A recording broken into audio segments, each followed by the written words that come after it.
welcome to Let's Talk Spoop. I am your host, Don, and today we're going to talk about Cold Skin, which is a Shudder exclusive that Jeremiah assures me used to be on Netflix, but now is exclusively on Shudder. So, as the usual, we're going to break this down into the 6 categories: acting, story, music, atmosphere, look, and creep.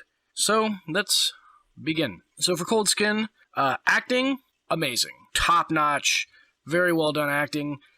Big shout-out to David Oakes and Ray Stevenson, who are the only 2 actual characters in the movie. They did a fantastic job, so I gave it a 5 out of 5. For story, so the story is that David Oakes, who plays a character whose name is Friend, is trying to get away from the world, so he signs up to be a weather officer on this secluded island that's just got a lighthouse and a cabin, and he's going to live in the cabin. And he shows up, and the previous weather officer is missing, and there's just lighthouse keeper, and the lighthouse keeper says that the previous weather officer died of typhus. And so he gets left on this island, and the first night, these mysterious oceanic monsters show up and start attacking him, or trying to get to him inside of his cabin. And then it progresses from there. He gets together with Ray Stevenson, who plays a guy named Gruner, and they proceed to essentially spend every night fighting off these aquatic monsters. This movie takes place in 1914, by the way, so it's supposed to be dated. There's no conversation, no way for them to get in contact with the outside world. It's just them. And it's really good kind of dive into like the effect that isolation has on people, as well as these crazy monsters, right?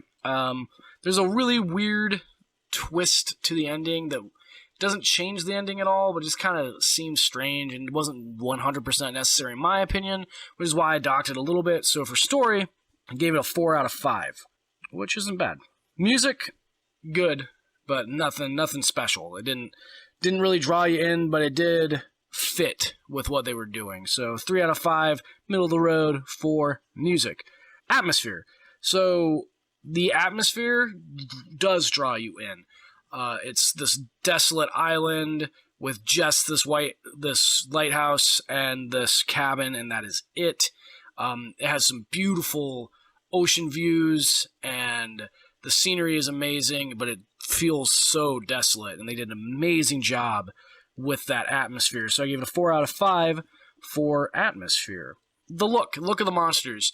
So the monsters are these blue humanoid aquatic monsters. I think that they state that there's this idea that they might have been like a offshoot of evolution, but whatever. So the monsters look cool, and that's about it. When you try to think about it, it doesn't make a lot of sense because they're fish people, but apparently they have boobs and functioning sexual organs, so it's just weird. It's not like an egg thing, and it just kind of took away from it, made me a little uncomfortable. So, for the look of the monsters, I gave it a 3 out of 5.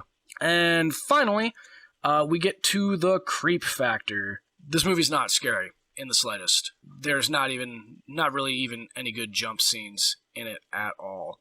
So it gets a 1 out of 5 for creep / jumpiness, because nothing, just absolutely nothing. So you tally all that up, divided by 6, and you get a 3.3333333333333 repeating for Cold Skin, Shudder exclusive.